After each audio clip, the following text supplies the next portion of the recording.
Bro, where is Connor? He was supposed to start streaming almost an hour ago.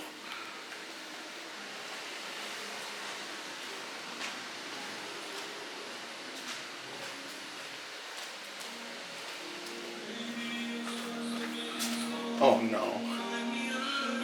He's probably disassociating again. Connor, what are you doing? You're disassociating again? I'm trying to freaking be in my feels, bro. Listening to this? I'm being in my feels. Bro, let me...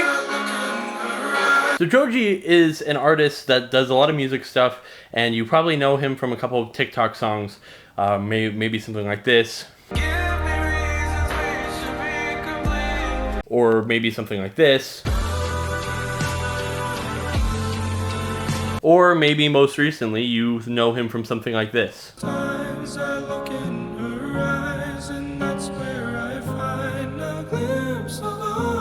He's really good at making these abstract, sort of wavy, that's the best word for it, I would say, renditions of music that really speak to a lot of people and really get people into a headspace where they just sort of relax and unwind, but also can pull at your heartstrings like nobody's else freaking business. It's not even okay. Bro, let me...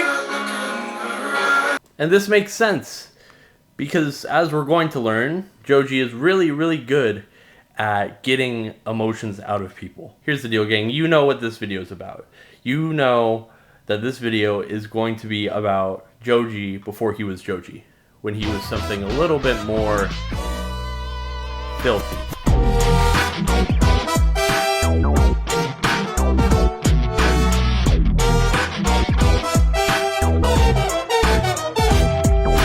Filthy Frank, who is also the alias of a lot of different characters, but was originally created by a guy named George Miller, who, hey, that looks familiar. Looks like that other musician guy, Joji. How about that? Isn't that crazy? It's very, very obvious that Filthy Frank had a very profound impact on a lot of people. Myself included. I grew up, especially in 8th grade and early years of high school, freaking binge watching his stuff and freaking laughing. Because he was made for my audience. These really, really immature 8th grade, middle school, early high school people that did not understand the idea of political correctness or anything like that. Filthy Frank is often cited as being the last great original YouTuber, which, I mean, you can dispute that, and I dispute it all the time. There's plenty of great things that go on YouTube right now, myself included.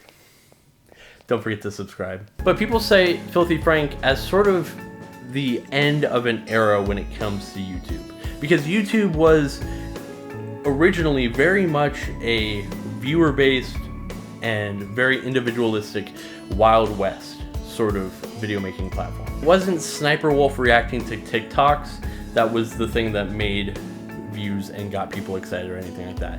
It was pandas sneezing or really elaborate fight scenes of Chuck Norris battling Spider-Man that got people really crazy and really excited. People look at Filthy Frank and what he did as sort of the last bastion of that. Of sort of, hey, I don't care about the mainstream or I don't care about what people think. I'm just gonna post ridiculous, ridiculous crap. And if people like it, they like it. If not, then oh well, whatever. And when you look at all the things that he's posted and all the things he's done, there's good in it, for sure. But I can also see why he doesn't like talking about it. I wonder how it feels to be Joji, this hyper-successful pop musician who is known for creating tear-jerking, awe-inspiring music that changes people's lives and emotionally impacts them. And having every single time you release an album, a project, or a single be flooded with people just saying, "Bring back Pink Eye, bring back Chin Chin. Why did you leave, Filthy Frank?" Or, even worse, in my personal opinion, "Look at how far he's come. I remember when he was eating cake from the toilet." I can understand why you wouldn't want to be associated with a lot of what Joji did. Because what Filthy Frank was shock. And we're going to get into that because there are 3 specific types of Filthy Frank videos, And in order to understand why people liked Filthy Frank so much and how it transitioned from that to this, Bro, let me... we're gonna have to explore it a little bit deeper. Hey, if you like stuff like this, be sure you subscribe. I'm trying to hit 150 subscribers by the end of the summer. So if you hit that, it would mean a ton. I do videos like this, I do live streams, and I do a lot of crazy stuff with friends. So if you like any of that, be sure to subscribe. But plugging out of the way, let's freaking get into it, baby. Yeah. I feel like I gotta put a disclaimer on here before I do anything, because talking about the stuff that goes on the Filthy Frank channel generally has two big types of responders. The first one being the people that are like this. I don't understand why the woke left would cancel something like this, and it is just indicative of the fact that comedy is dying and we are witnessing the end of an era of actually good comedians. Now SJWs and their triggered safe spaces are getting rid of all of the beautiful things like this. And the other one is something like this. I can't believe anybody would support a creator that has ever done something like this. It shows that no matter how much somebody spends reflecting and trying to better themselves, they can't change, people can't change, and we don't want them to change.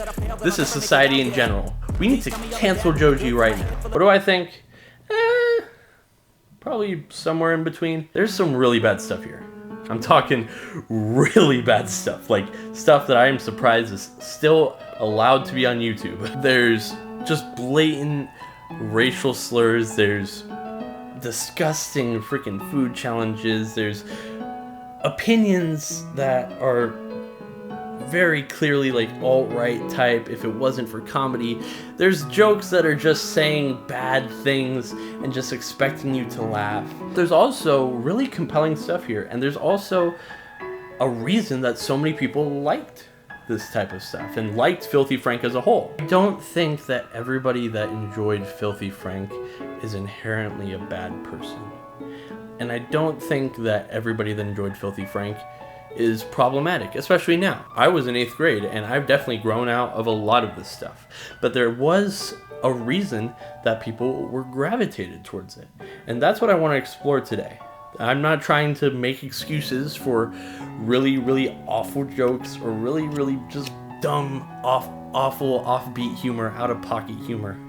I want to examine why people like Filthy Frank and why people constantly bug Joji about Filthy Frank. Yeah. So if you're I can't believe I'm actually saying this word, normie, you may know Filthy Frank from a couple of places, and these are the big sort of staple videos that he would have. The first one is the Harlem Shake. He's the guy that started the Harlem Shake.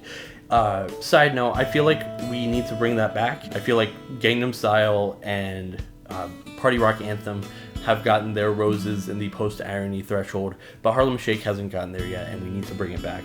So let's do that, gang. And the second one is group videos that he would do with his friends, IDubbz, Max Mofo, and Anything for Views. Generally, all these people have mellowed out since this time, but during this time, damn, bro.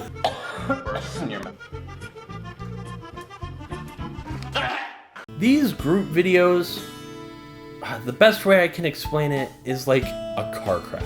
Nobody likes knowing that a car crash has happened, or that it is impeding their traffic, or that they're gonna have to witness it, or even anything near a car crash. But once you see the car crash, it is very hard to get your eyes off of it. Here's what you need to know about these videos. I think that these are the ones that attracted the most people because it was actually reflective of how the landscape on YouTube was changing. It's no surprise now to see huge challenges with massive stakes.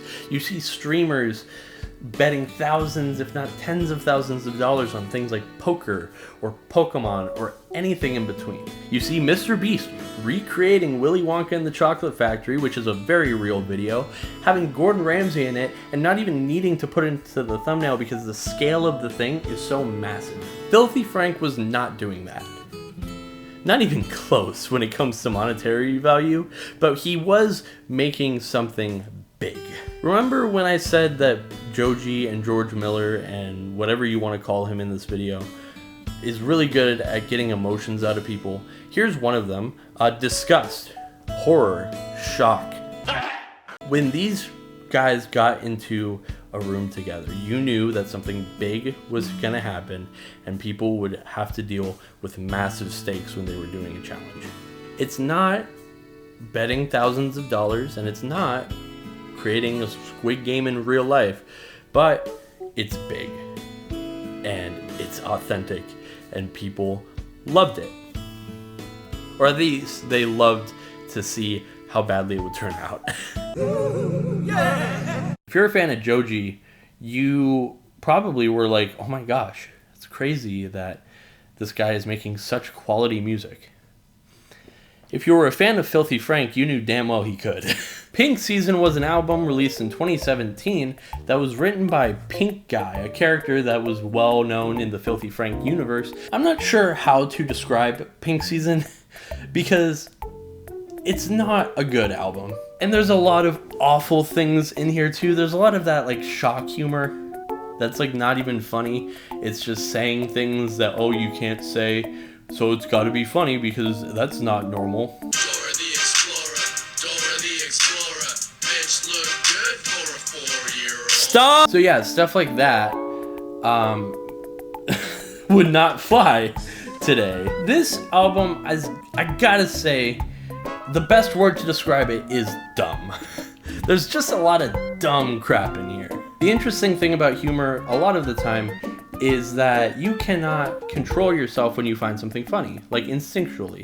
You will instinctually laugh, even though like it may be a faux pas, it may be just stupid or anything like that. It doesn't matter. If you find it funny, you're gonna laugh. Example.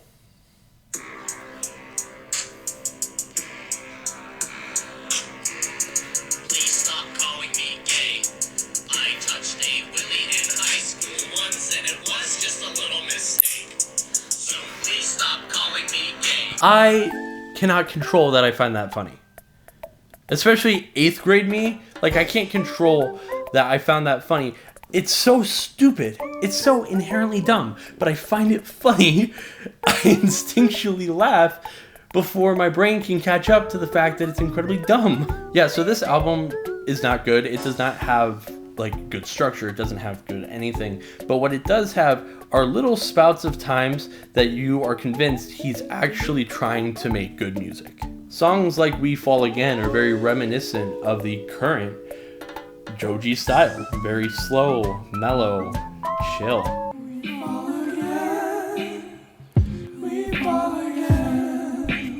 Songs like Pink Life have him spitting not incredibly crazy, but actually relatively well, especially compared to the rest of the freaking album. I'm not a hero nor a role model. I'm a spray your moms and your girl, no nozzle. Drinking red wine out of Gatorade bottles. If you can't keep up, pickle off to the bottom, kid. So what you get is this mixture of a guy that's trying to be dumb and trying to be stupid and trying to be funny and silly and all that type of stuff, mixed with some serious, genuine tones and a hint that he could actually make something more than himself. And honestly, that's pretty dang wholesome.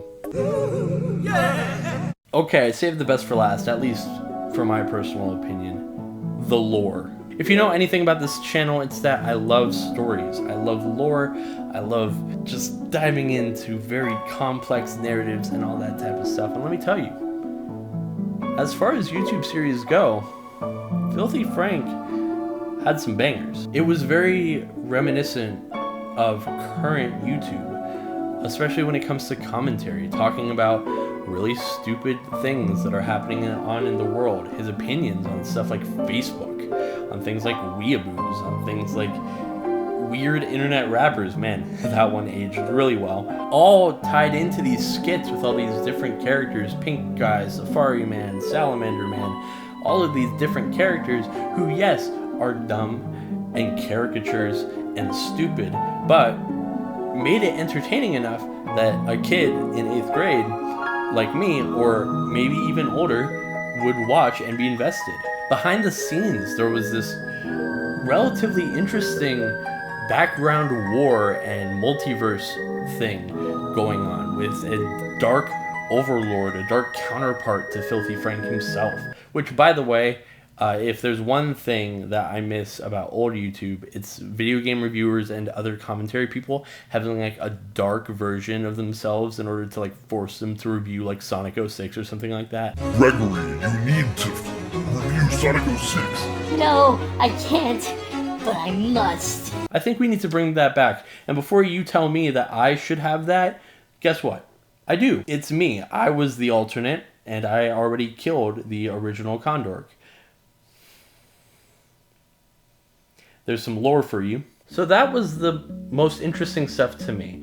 And what's really, really interesting is the last episode of these lore things, where Filthy Frank goes after Chin Chin for the final time. Chin Chin being the dark overlord of the web series, essentially, who had been hunting him down, banishing him through all of these shenanigans, replacing him with a fake Filthy Frank, and all that type of stuff, only for a scene where Frank returns.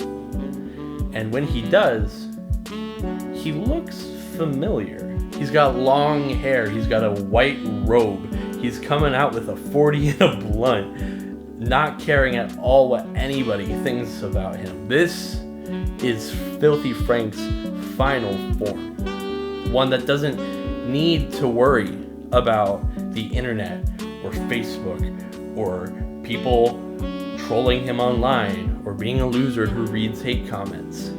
This is Joji. I think that people were so invested in the actual narrative that was going on when it came to Filthy Frank that they forgot that Frank George is his own person and he's got his own things that he wants to try and accomplish. I think this, although it seemed like it was opening up to something bigger, was sort of a message to his fans that, hey, I'm moving on, but I'm going to be okay. Or maybe it wasn't, I don't freaking know. I'm not Filthy Frank, I'm not anything like that, but that's what I like to think out of it, and it gives me a reason to be like, okay, whatever. He didn't stop just doing stuff randomly. He just wanted to do something else, and this was a fitting ending to this chapter of his life. Yeah. So what a gain out of all of this? Well, I think the first thing is that Filthy Frank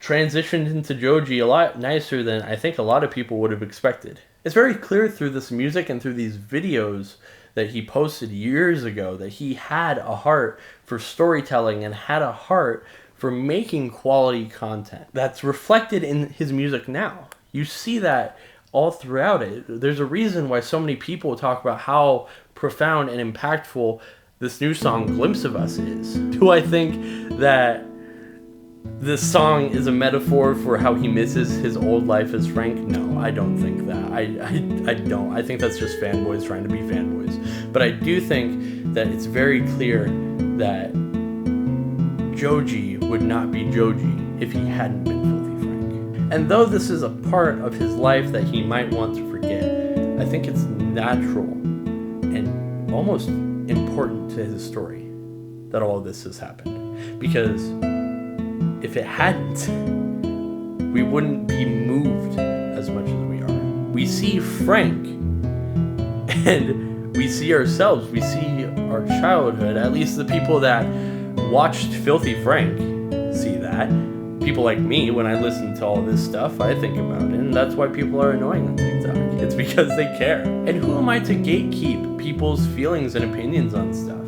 Like, if you enjoy a product or you have nostalgia over something, that's completely normal and that's awesome. And it's almost just as awesome to see that thing that got you really excited make other people excited too. There are people that are on the internet that listen to Joji now and know nothing about Filthy Frank, and that's almost better because it shows that art transcends the internet community that it was born in. You see YouTubers trying to do things that they're not. They're trying to be rappers, they're trying to be big budget producers, when in reality, what people were looking for in the first place was something authentic, something Wild West. if you will. I think Joji works so well because throughout his entire career, he has been nothing if not authentic. But who am I kidding? I don't freaking know. This guy ate hair out of a freaking toilet and then just put it in a cake and just freaking ate it. I don't freaking know.